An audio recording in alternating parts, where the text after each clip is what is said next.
Live from New York City, it's Wendy Williams. Today, Backstreet Boy Nick Carter faces the music, talking candidly about his life on stage and off. Plus, Breast Cancer Awareness Month continues with another fabulous head-to-toe makeover and some juicy Hollywood hookups and breakups and all the latest hot topics. Now, here's Wendy.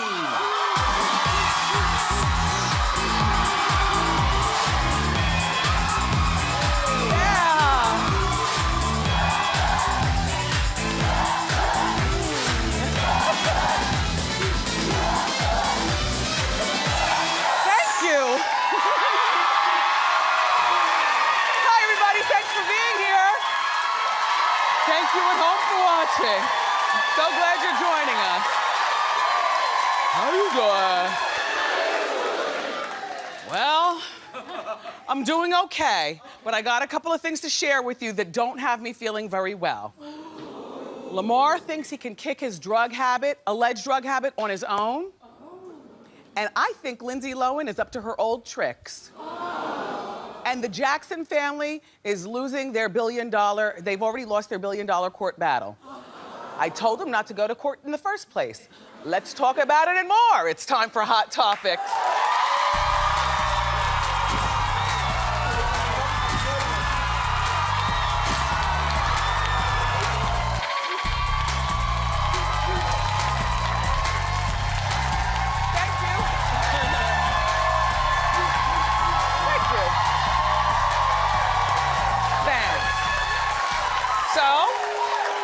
To be here with you. Last night was an eventful night at our house. We watched my TVGN special going to, Wendy, how you doing, Broadway?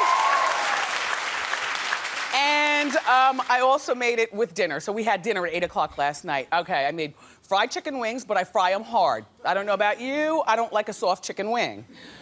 Then I made spinach. I like to make homemade spinach, fresh spinach, not from the freezer. And Trisha Yearwood, last weekend, when I was spending the weekend down south with her, she taught me how to make the best cream corn.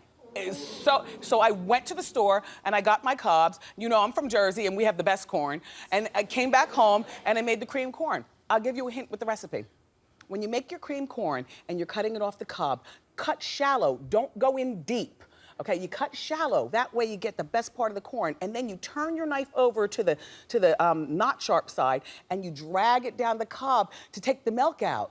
And then and that's how you make cream corn Trisha style, and it was delicious. You don't put cream in the cream corn. Anyway, it was great. If you watched last night the TV Guide special, thank you so much. So today is Thursday, and you know what that means? Scandal season premiere at 10 on ABC.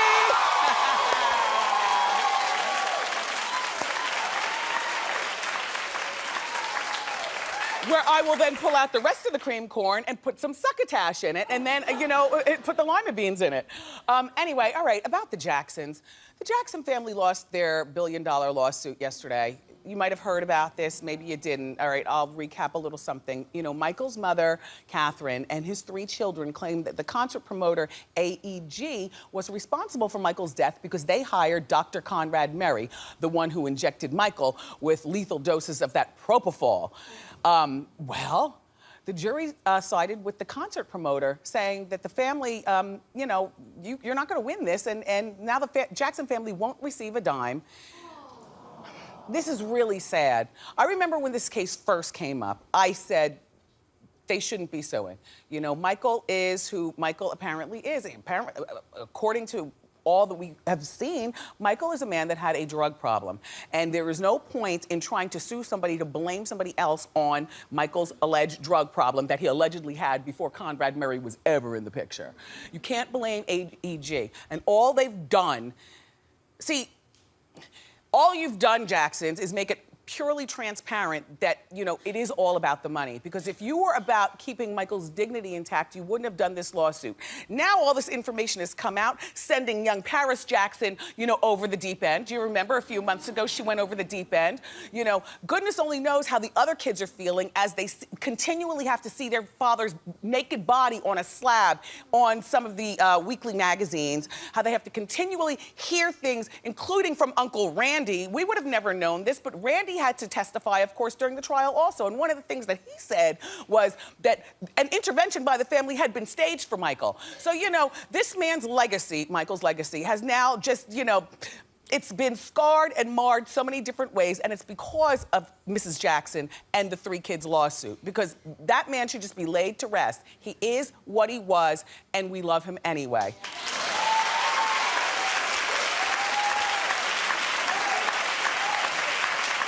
And by the way,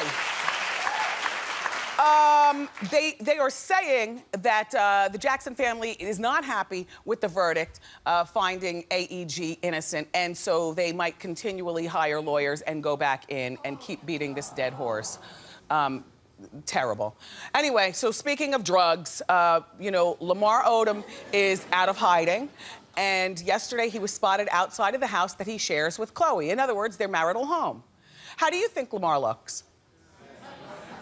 See, if nobody told me he was smoking crack, I would have just thought that he just looks like a tall, lanky basketball player. He looks fine to me.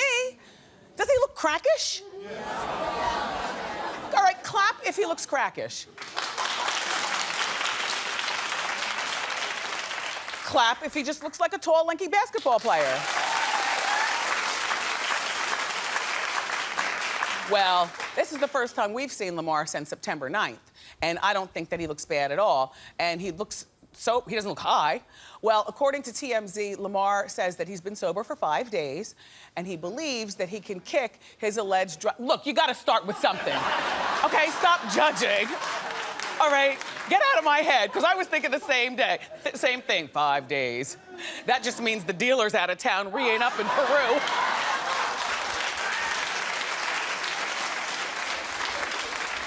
Sorry, Lamar, sorry. But he's been sober for 5 days, and he believes that he can kick his drug habit with self-healing. In other words, on his own, without going to rehab. Now, I know what you're saying, but I know somebody who has dabbled in crack and coke, who kicked her drug habit on her own, and that's me. And I will tell you, and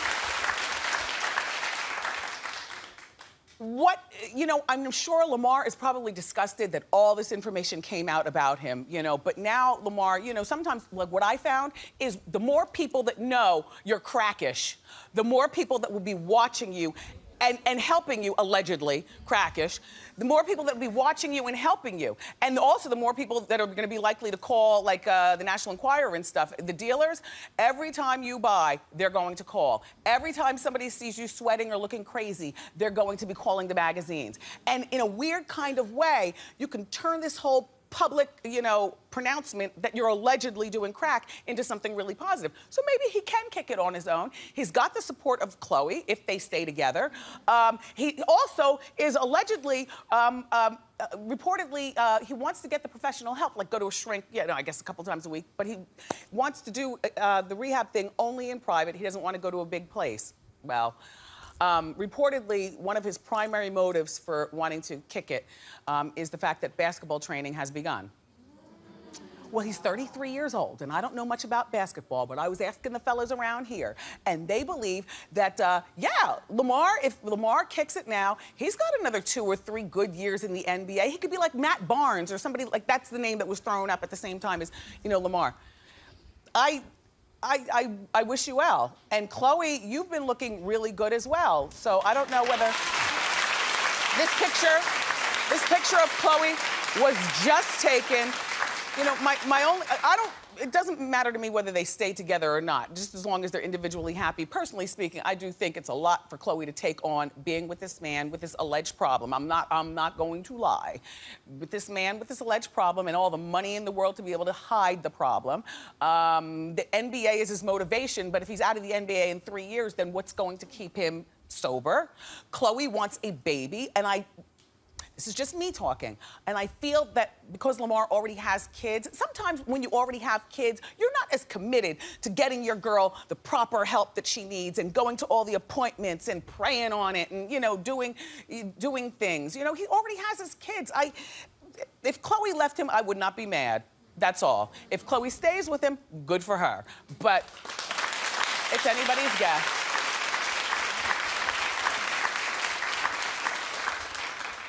So Kris Jenner has a little sister. I know, it's so crazy to say little sister after you're like 10 years old, right? That's the little sister. She looks, duh. Do you know that this is 54? That's 54. Kris is 57. But if you squint at the little sister Karen, can't you see that they do look alike before all the whatever she got done to her face, the one up top? That mother. But that's 54, so whoever's in her age group, somebody pass her some moisturizer. But you know what? But that is Aunt Karen, and Aunt Karen is very outspoken, and we love her personality here at the show. You know, she spoke with In Touch magazine, and it's Aunt Karen who claimed that Bruce and Kris have separated. Everybody's got a big mouth relative who tells all the kitchen table talk. Karen says that Kris and Bruce's relationship goes back and forth, but allegedly Bruce has sought a lawyer. And you have to understand, Karen also says that Kris loves to party. And the reason that she loves to party is because when Kris was 22, she married Robert Kardashian. This is why I always say marriage is not for girls in their 20s. You're supposed to fist bump and doody wop and stanky leg and back that thing up and work on your career all through your 20s. So by the time you're married, you're not looking crazy partying with Joe Francis and everybody else at 57 years old, dipping it and doing it. And anyway, Karen and Kris do get along, by the way. I was reading, didn't we read in that article that they talk almost every day on the telephone? So they're close. So maybe Kris told Karen to tell In Touch that, you know, just to get it out there that she's about to be single or something. I don't know. Anyway, hey, crazy Aunt Karen. We like you.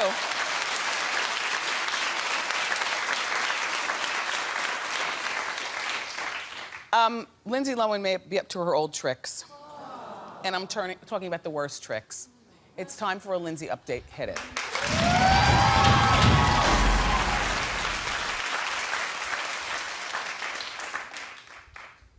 It pains me to share the following, but it is my duty to sit here in the purple chair and give you the word. Lindsay was spotted outside her former New York City party spot, which is right around the corner from the Wendy studio, the Dream Hotel, at 1 o'clock in the morning.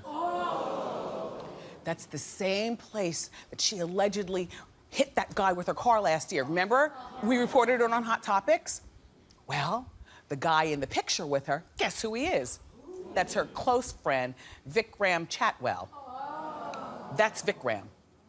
Now, you know, according to TMZ, Lindsay thinks that she and Vikram, who also struggles with drugs, can help each other stay clean.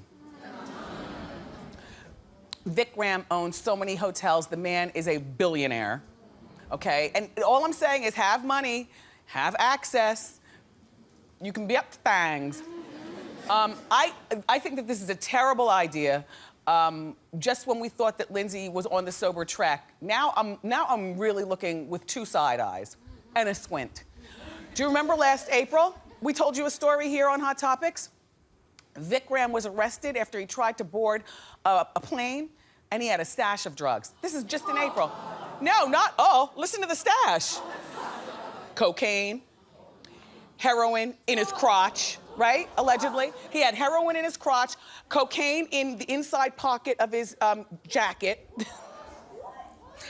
I don't know where he hid the marijuana, maybe under the turban, I don't know.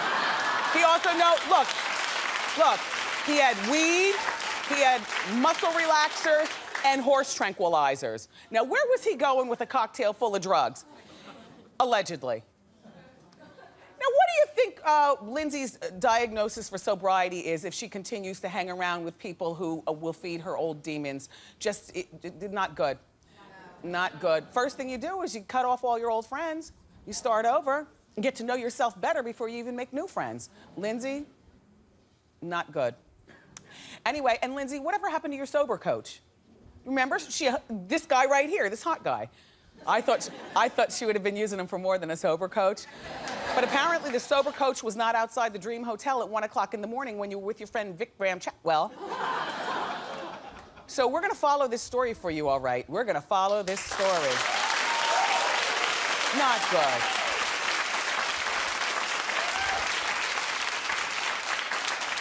We don't talk much about Michelle Rodriguez here on the show, but you know, she's one of the stars of Fast and Furious, and she recently addressed her sexuality. She admitted that she's bisexual. She's 35 years old, and she assumed people thought that she was a lesbian because she always walks the red carpet solo and often plays butchy girls. Well, that's a lesbian, perhaps, take on, you know, somebody might think that you're like, I always thought that she was a lesbian. I mean, it didn't matter to me. She's the $5 billion woman. You know, she gets in these movies that make billions of dollars. She is like one of the most successful Latina actresses and actresses, period, of all time. She flies under the radar. No, we don't know anything about her love life, but I just assumed. But apparently, I was only half right. She's...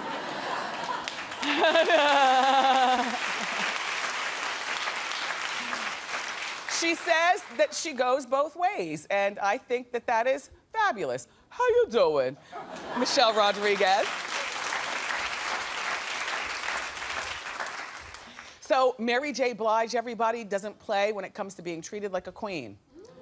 Okay, remember last December, the news was out that she was paid $250,000 to perform at a concert in Dallas. Well, she allegedly got $145,000 of that up front, you know, the advance. And then she was gonna get the other $105,000, I guess, after she hit her last number on the stage. You know, as she puts the mic down, she'd pick up an envelope and go on back home. Well, the concert promoter ended up suing Mary for breach of contract and demanded his money back. Well, at the time the story came out, there were all kinds of stories coming out about Mary being in all kinds of financial trouble, just owing everybody hundreds of thousands of dollars. Do you remember?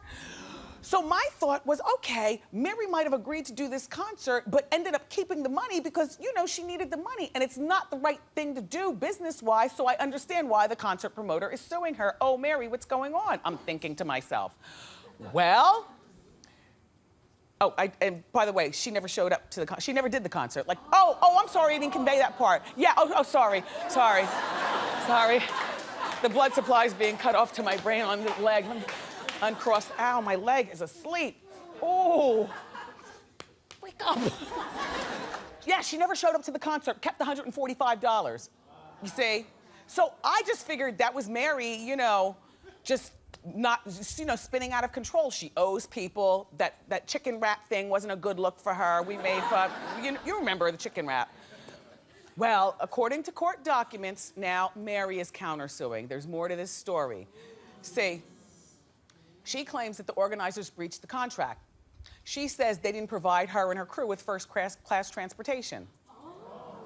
Now, because this lawsuit has been filed, the papers are public, which means that we've got 5 copies in the Hot Topics office.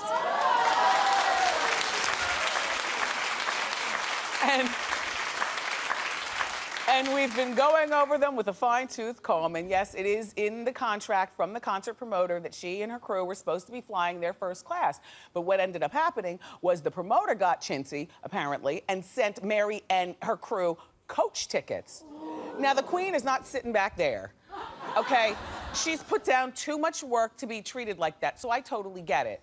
You know, even if Mary asks, by the way, Mary's also asking for the remainder of the money in her lawsuit, the $105,000 extra, which is probably the right thing to do. Because you see, what happens with these artists, when you want to book them to do something, they say no to everything else that comes through on that date. She could have been losing money hand over fist messing around with this concert promoter in Dallas. So, Mary, I hope that you get every dime. Sorry for thinking that you ran off with the money.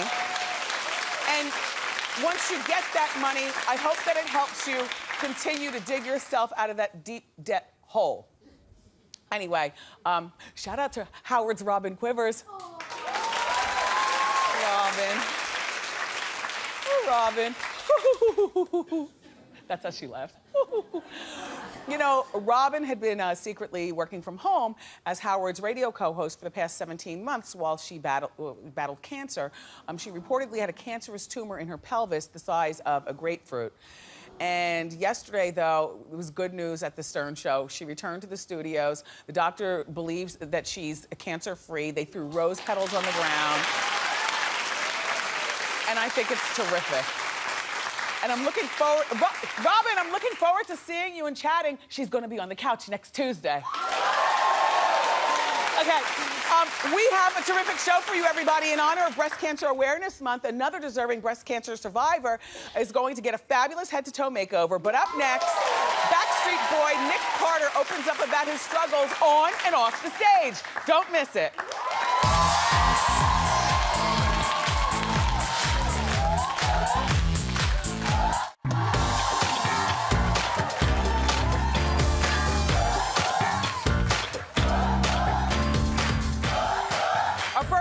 Sold over 130 million albums as a member of the Backstreet Boys. He now has a new memoir called Facing the Music and Living to Talk About It. He opens up in the book about how becoming famous at 12 almost killed him. Please welcome Nick Carter.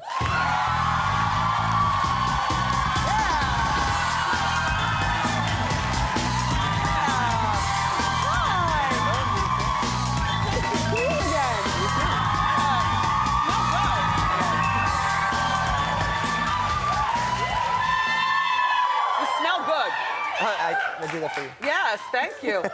It's nice to see you. Congratulations on the 20th anniversary of the Backstreet Boys.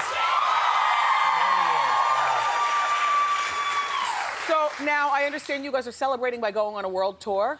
Yeah, we are currently on a world tour. We just actually finished the States, and we started actually in China. And now we're going over to Japan, the whole world. So we're blessed to be able to do that. I remember a time a few years ago you guys toured and Kevin didn't go. Is Kevin on this world tour? Yes, Kevin is back. He took a hiatus for 7 years. Yeah. Started a family, pursued acting, and now he's back in the group. It wouldn't have been 20th anniversary without him. So without all of we're you, glad he's back. Always. How is it touring 20 years later? Because we all saw Justin Timberlake and In Sync on the VMAs. And there was a little struggle in the movement. There was?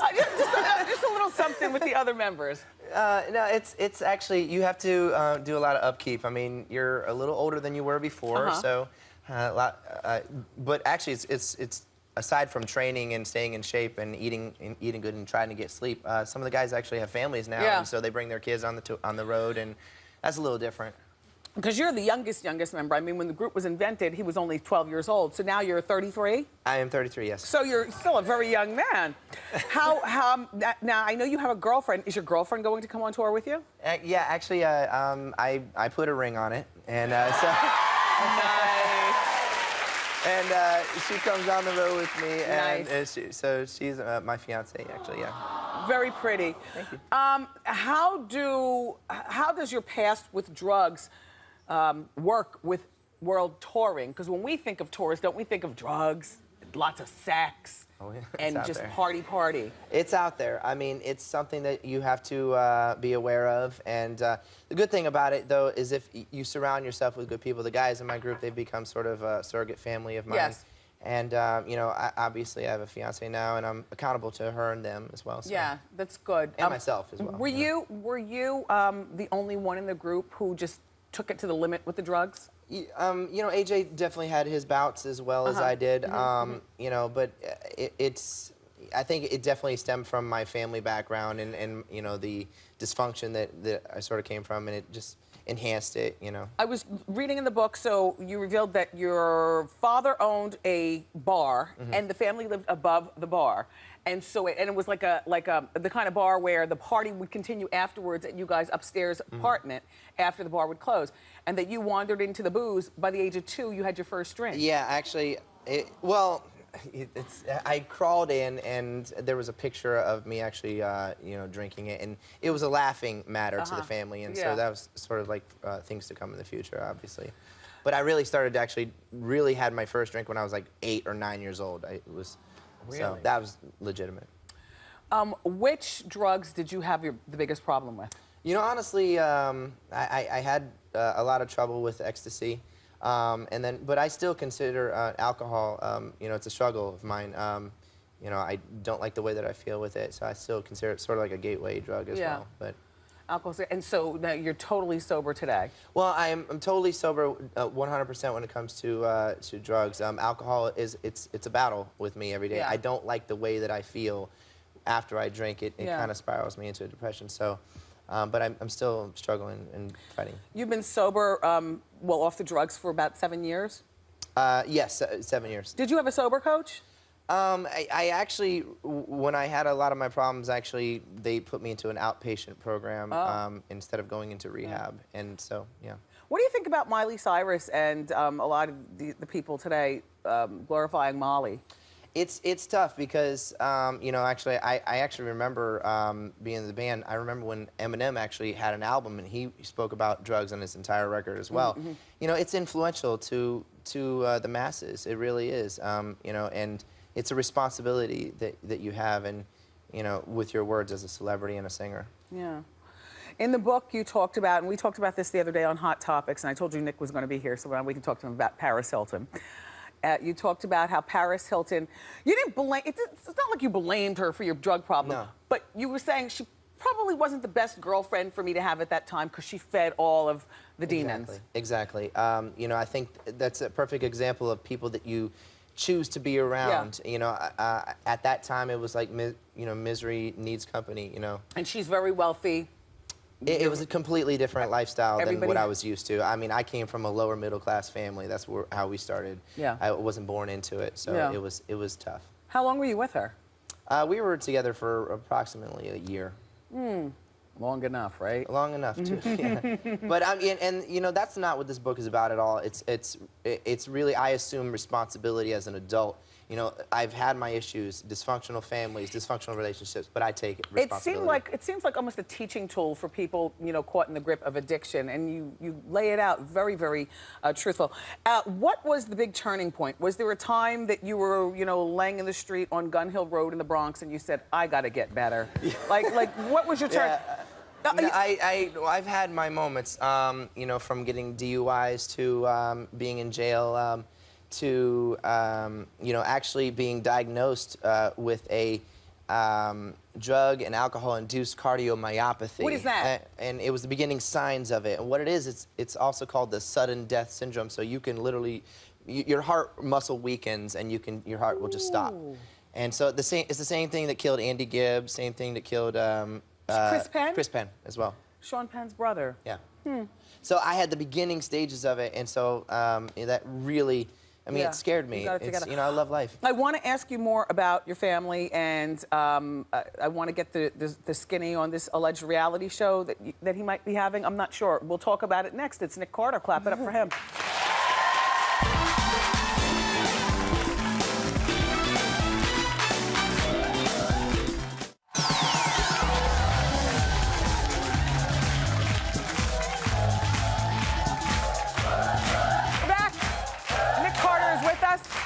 Is it true that you and your fiance are getting a reality show? Yeah, it is actually. Really? We're in the yeah. It's we're doing the presentation at the moment, but it's based on our marriage and just overcoming family issues, all the same stuff. But the person that I was when I had done House of Carters actually is completely different than the person I am now, so I'm comfortable with it. House of Carters came out what, 10 years ago? Yeah, well, roughly about, maybe like 7 or 8 years ago. You were still getting high. That was right before you sobered up? Yeah, I was still having a lot of issues on Back that and show. forth. You know. Your family was depicted, your sister, I'm so sorry to hear again, the one in the middle with the blonde hair, she died of a drug overdose. What's her name? Leslie. Leslie. Leslie had to have been a big reason for you also to just want to put the drugs down, leave them alone? Yeah, well, completely. I mean, you know, the reason I wrote the book, you know, Leslie and I had a really tough relationship as it was, but like her and everyone else in my family, I love them all, and I wanted nothing but the best for them. So I wanted to write this book for someone else out there that may be going through this, you know, so that they don't have to go through the pain and the loss that I am going through right now. Yeah. And then your younger brother, Aaron, he's also in the picture. He went on and had a successful music career. He emancipated himself from your mom and dad when he was 15. Now, your parents, were they divorced at that time? Right when they divorced, I think that was right when my brother did emancipate, yes. Is it true that that your family members have been dabbling in your family fortune to the point where you had to just separate from them? I tried to actually separate. That was one of the issues. When I was 18 years old, I told my mother and father, I said, Mom, Dad, you stop managing us, you know, just be parents, you know, and were they mismanaging funds? If you know they what were, I'm saying? yeah, there was a lot of fund mismanagement going on, yeah. But financially speaking, you're doing well today? I'm doing really well. I actually, and you know, the truth is, the party lifestyle, it took a lot away from me, but I pretty much got it all back. And you got it back nice and early. Kiddo, you're only 33 years old. You've got a beautiful fiance. Exactly. You're on world tour. Yes. You don't have kids yet? Not yet. You got a chance to have the kids. Yes, exactly. Life is sweet. Yeah. For Nick Carter. Yeah. Thank you so much for being here. I really enjoyed our conversation. You can pick up, this is a good book. It's called Facing the Music and Living to Talk About It, where bookstores are sold everywhere. Keep it here. We'll be right back.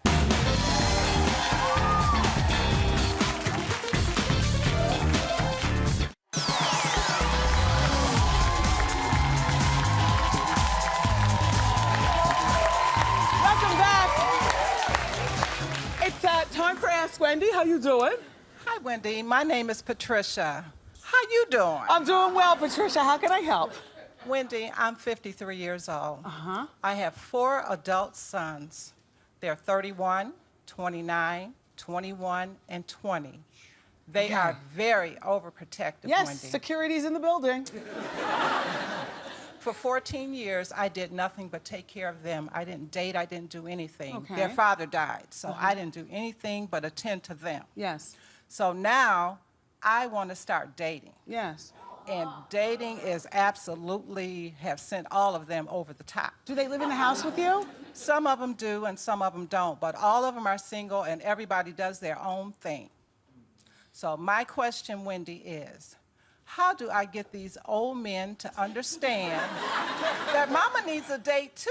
Well, and you do, and that is, you need to sit down and have a conversation with them, a serious conversation with all 4 of them, not just one at a time.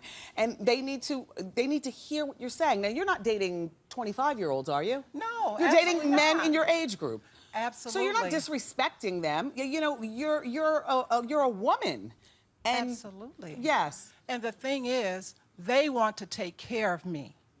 They want to take care of me. Well, once they get wives of their own, that's going to get real tired. So you have a talk with your boys, okay? Good luck getting back out there.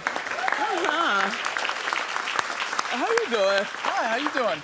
Hi, Wendy. My name's Jeff. So I have these neighbors that have sex very loudly, very late at night, like 2:30 in the morning while I'm trying to rest. And so I hear everything. Like I'm right in the room Yes. with them, basically. I get this question a lot. Yeah. So I've been thinking about going over and knocking on the door and letting them know I have a problem with it. But Yes. what should I do? As opposed to going over and knocking on the door and letting them know you have a problem with it, go out and buy them a seasonal plant. Don't spend a lot of money. No, listen. No, listen to me. You buy them a seasonal plant and you write them, don't email or type, write them. The written word is a lost art, and it states civility. The plant, the letter, you're gonna leave it right there at the door. They're going to read it. You're going to use, you know, good words, nothing threatening or harsh. Believe me, at least 50% of the noise would probably calm down because the way you're asking. Like if you're a door banger, hey, stop making all that noise. That only makes them want to go harder. You know, to make you mad. So buy a little house plant and send it over, okay? Thank you. Good luck, Jeff. We have time for one more quick question. How you doing? Hey, Lindsay, how you doing? I'm doing well. What's your name? Mariella. Hi, from Queens. Mariella. So my boyfriend and I have been together for 10 years. We've been discussing marriage, and you know, we're 26 and 28.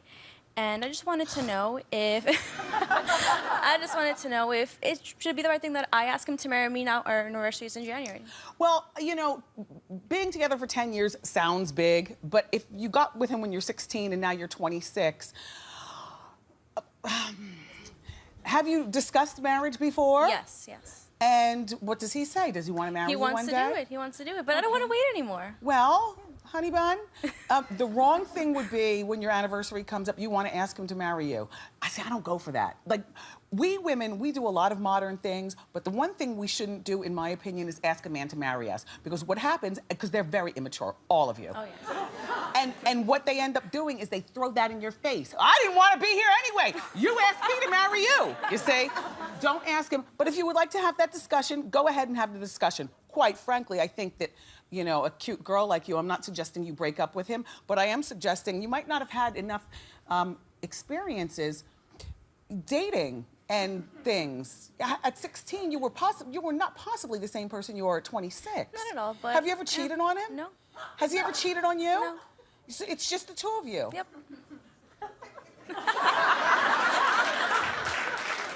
Good luck, honey bun. But Thank like I you. said, don't ask him, but bring up the discussion on your anniversary. All right. Up next, everybody, we've got some celebrity throwback pictures because it's Celebrity Throwback Thursday. Keep it here.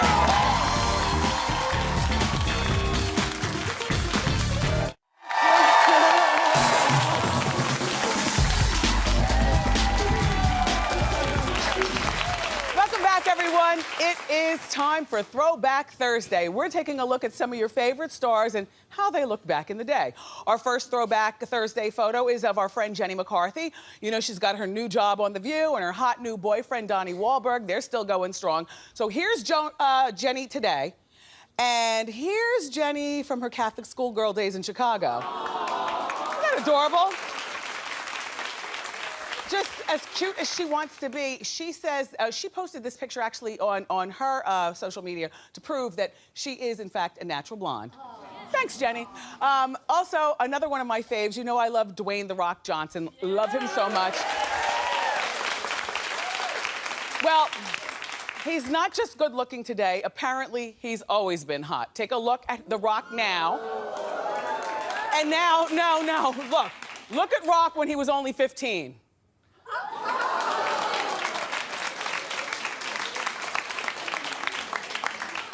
I don't know what to say except, wow, I don't remember boys looking like that when I was 15. Okay, so now it's my turn. I'm here with my mom and my dad, and I don't exactly remember what the occasion was, but I can tell you I was about 23 years old. I had gotten a handle of my weight. You could see I get my flashiness from my mother in that dress. And I made my skirt. You know, I've always been a crafter. I cut jeans and then added like a longer skirt down at the bottom.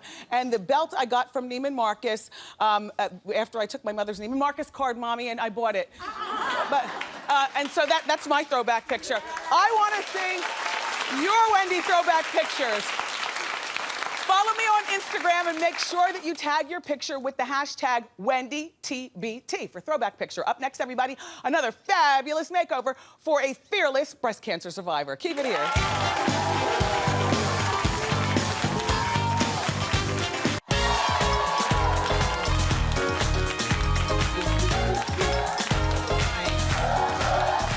Welcome back. I'm sitting here with my friend. She's a fashion expert. Her name is Liliana Vasquez, and all month long, we're giving head-to-toe makeovers to some really brave women who are battling breast cancer. Today, we're making over a young lady named Weeklyn. Weeklyn is a recent college graduate, and she's looking to start going on interviews, and so, you know, now that she's finished her cancer treatment, so we're helping her get back into the swing of things. Take a look. Hi, Wendy. How you doing? My name is Weeklyn. I'm 27 years old. I recently finished treatments of chemotherapy and radiation therapy. It wasn't easy, but I made it through. I just finished college, graduated in May, and I'm looking for jobs. Wendy, please help me get back to the old me and the new me, and help me impress my new potential bosses and make me over. So sweet.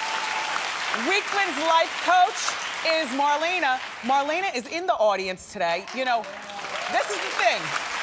Marlena actually is a friend to the show. She kicked off Breast Cancer Awareness Month during this show's very first season 4 years ago. It's so nice to see you again. And now, what Marlena does is she coaches other women affected by breast cancer. So she's been helping Weeklyn out as well. Are we ready to see Weeklyn? Yeah! All right, Weeklyn, come on out.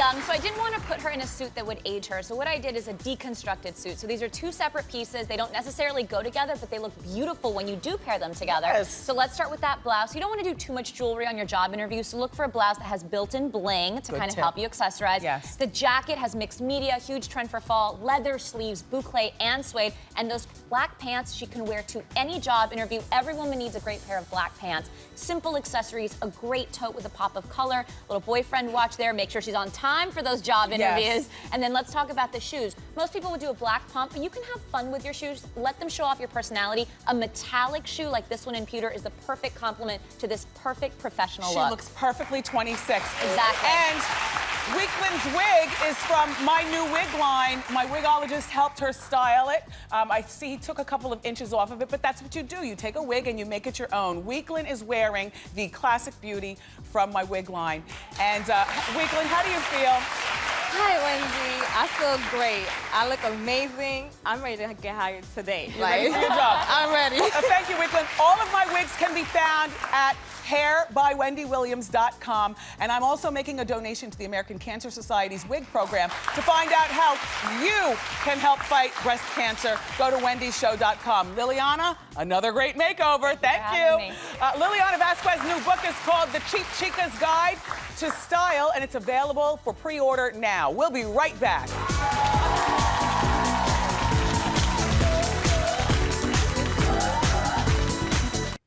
I had fun, but I gotta run. Thank you, Nick Carter. Thank you, Liliana Vasquez, and of course, Weekland. My co-host, my fabulous studio audience. You didn't have to be here, but you showed up. Thank you. Tomorrow, we got the Gorgas from New Jersey Housewives, plus music superstar Nelly's gonna perform. I love you for watching today, and I'll see you next time on Wendy. Bye.